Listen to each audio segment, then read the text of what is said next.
Hello students, welcome back to my channel smart study. Students, आज हम director of education की तरफ से दी जाने वाली वर्कशीट नंबर 17 करेंगे, जो कि क्लास 7th की है और सब्जेक्ट है साइंस। ये वर्कशीट 27 नवंबर 2020 की है। तो ये शुरू करते हैं आज की वर्कशीट शुरू करने से पहले प्लीज़ मेरे चैनल को सब्सक्राइब कर दीजिए। तो ये देखते हैं आज की worksheet. Neutralization in everyday life. Have you ever suffer by acidic cause by over eating? क्या बेटा कभी आपको एसिडिटी फील हुई है जब आपने ओवर ईटिंग की हो, जब आपने खाना ज़्यादा खा लिया हो तो उसकी वजह से एसिडिटी फील हुई है? You can also discuss it to your family members. आप अपने फैमिली मेम्बर से इस बारे में पूछ सकते हैं। It is very painful condition that is cause to due to the excessive release of acid in our stomach. तो ये क्यों होता है? ये बहुत पेनफुल होता है। इसका रीज़न क्या होता है कि जब हमारे स्टमक से ज़्यादा एसिड रिलीज होता है उसकी वजह से ये प्रॉब्लम आती है। सेकेंड देखो क्या है। Let us think the what cause burning sensation at the अर्न sting. These all are due to the either some kind of acid और बेस। अब देखो, कभी चींटी ने आपको स्टिंग किया हो, कभी डंक मारा हो, तो क्या होता है, उस पर थोड़ी खुजली सी आती है, थोड़ी ईचिंग होती है और थोड़ी जलन होती है हमको ना। तो ये किस रीज़न से है? तो आज की वर्कशीट में हम यही समझेंगे। तो सबसे पहले देखते हैं indigestion. Indigestion. Our stomachs contain hydrochloric acid. It helps us to digest food, but too much of acid in our stomach cause indigestion. देखो क्या कहा जा रहा है कि हमारे स्टमक में बेटा जो हाइड्रोक्लोरिक एसिड, जिसे हम HCl कहते हैं, HCl रिलीज होता है जब भी हम खाना खाते हैं। तो हमारे स्टमक में क्या होता है, HCl रिलीज होता है, जो कि क्या करता है, फूड को डाइजेशन करने में हेल्प करता है। लेकिन कभी कभी टाइमिंग हमारी, हम टाइम से खाना नहीं खाते हैं, हम बहुत ज़्यादा खाना खा लेते हैं, कुछ भी रीज़न की वजह से जो ये एसिड है ये ज़्यादा रिलीज हो जाता है, और इस प्रॉब्लम को हम क्या कहते हैं, indigestion. But too much of acid in the stomach cause, जब ज़्यादा एसिड रिलीज हो जाएगा तो उससे हम क्या कहते हैं, इंडाइजेशन। अब इसका हम ट्रीटमेंट भी साथ साथ में देखते हैं। देखो क्या लिखा गया है, treatment of indigestion. To neutralize the acid effect of excessive acid due to the indigestion we take antacid. An antacid is a mild base such as milk of magnesia which contain magnesium hydroxide. देखो क्या हुआ, जब HCl क्या है बेटा, एक acid है, एक स्ट्रॉन्ग एसिड है। जब हमारे स्टमक में इतना स्ट्रॉन्ग एसिड ज़्यादा हो जाएगा तो क्या होता है, हमें एसिडिटी फील होती है। ठीक है, इसे इंडाइजेशन कह दिया। अब इस इंडाइजेशन को कंट्रोल करने के लिए क्या किया जाता है, हमें क्या लेना होगा। हमने पिछली वर्कशीट में देखा था कि जब एसिड की रिएक्शन किससे कराई जाती है, बेस के साथ में करवाई जाती है, तो वो क्या हो जाता है, न्यूट्रल हो जाता है ना। ये हमने देखा था कि ना तो वो एसिड का इफेक्ट रहता है ना ही बेस का इफेक्ट रहता है। तो अब क्या किया जाता है, इस एसिड को कंट्रोल करने के लिए, न्यूट्रलाइज करने के लिए क्या दिया जाता है, एक माइल्ड बेस दिया जाता है, जिससे कि क्या होता है, जो स्टमक की एसिडिटी है वो क्या हो जाती है, कंट्रोल हो जाती है, कम हो जाती है। क्यों? क्योंकि वो न्यूट्रलाइज हो गई है। जैसे कि मिल्क ऑफ मैग्नीशिया इसमें क्या होता है, मैग्नीशियम हाइड्रोक्साइड, जो कि क्या है, एक बेस है।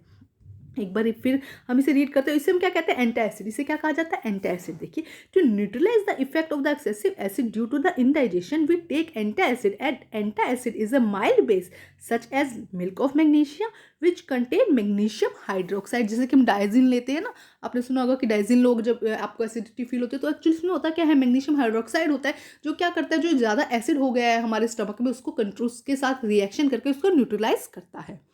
अब हम करते हैं नेक्स्ट क्वेश्चन। देखिए क्या दिया गया है, ant sting. The sting of the ant contain formic acid. जो चींटी अंट होती है वो हमें काटती है, तो उसके जो डंक के अंदर बेटा क्या होता है, फॉर्मिक एसिड होता है। उसके स्टिंग में क्या होता है, फॉर्मिक एसिड होता है। When an ant bite it inject the acidic liquid into the skin, it cause burning in the skin. जब जो चींटी है वो बाइट करती है तो वो क्या करती है, फॉर्मिक एसिड का लिक्विड एसिडिक सॉल्यूशन क्या करती है, हमारी स्किन पर छोड़ देती है, जिसकी वजह से क्या होता है, हमें थोड़ी जलन होती है, रबिंग, हम खुजली करते हैं। अब इसका सॉल्यूशन क्या है, ट्रीटमेंट टू एंट स्टिंग।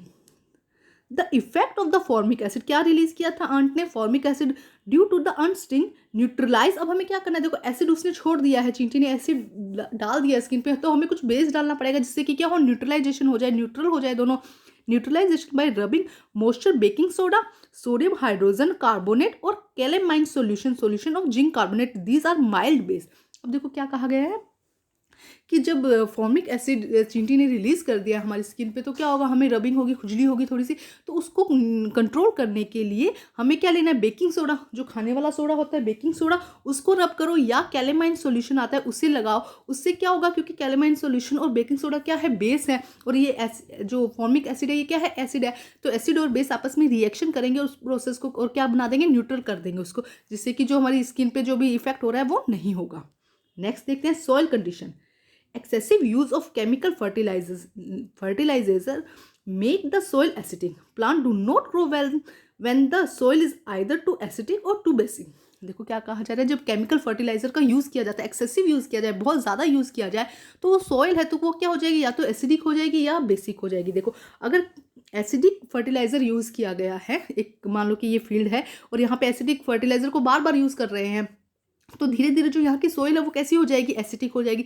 इसी तरह मान लो ये एक फील्ड है, इस पर हम बेसिक फर्टिलाइजर को यूज़ कर रहे हैं, केमिकल है ना, तो बेसिक फर्टिलाइजर को यूज़ कर रहे हैं, तो ये जो सोइल है यहाँ की कैसी हो जाएगी, बेसिक हो जाएगी। ठीक है, अब देखो जब एसिडिक और बेसिक सोइल अगर एसिडिक और बेसिक हो गई तो क्या होगा, जो प्लांट है वो प्रॉपर ग्रो नहीं कर पाएंगे। तो देखो इसका ट्रीटमेंट क्या है, देखो क्या लिखा गया, if the soil is acidic, अगर सोइल क्या है, बहुत ज़्यादा बार एसिडिक फर्टिलाइजर यूज़ करने से सोइल ही एसिडिक हो गई है, it is treated with the base like quick lime, calcium oxide and slack lime, calcium hydroxide. तो क्या किया जाता है, ये तो क्विक लाइम के साथ में या स्लैक लाइम के साथ में कैल्शियम हाइड्रोक्साइड या कैल्शियम ऑक्साइड, उस पर क्या किया जाता है, उस सॉइल के ऊपर कैल्शियम ऑक्साइड या कैल्शियम हाइड्रोक्साइड को छिड़क दिया जाता है, जिससे कि क्या होगा, एसिडिक तो ही वो, अब हमने क्या छिड़क दिया, बेस छिड़क दिया उसके ऊपर, जिससे क्या होगा, न्यूट्रलाइजेशन की प्रोसेस होगी, जो सॉइल है वो नॉर्मल हो जाएगी, न्यूट्रलाइज हो जाएगी।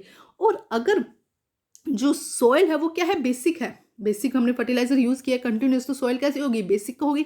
तो उसको करने के लिए, उसको न्यूट्रलाइज करने के लिए, if the soil is basic, organic matter is added to it, उसमें क्या डाले जाएंगे, ऑर्गेनिक मैटर डाले जाएंगे। Organic matter release acid, organic matter क्या करेंगे, एसिड को रिलीज करेंगे और neutralization in the basic on the soil, जिससे क्या होगा, जो सॉइल है वो क्या हो जाएगी, न्यूट्रलाइज हो जाएगी।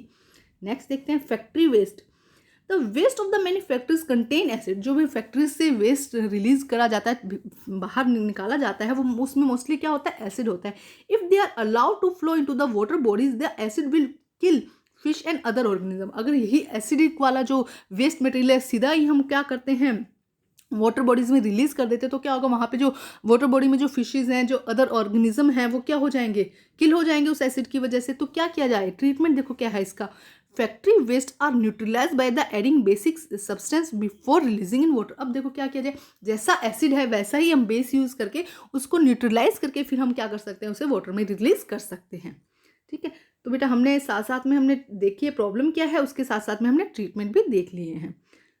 अब देखते हैं, ये देखो लिखा, all these condition are unwanted and harmful, thus we should be treated and correctly well. हमें क्या करना है, इनको ट्रीटेड करना है, जो भी प्रॉब्लम थी, एसिडिटी हो चाहे अंट का हो, स्टिंग हो ना, तो इन सबको हमने इस अलग अलग मेथड के थ्रू हम क्या कर सकते हैं, न्यूट्रलाइजेशन मेथड के थ्रू हम इसको ट्रीट कर सकते हैं।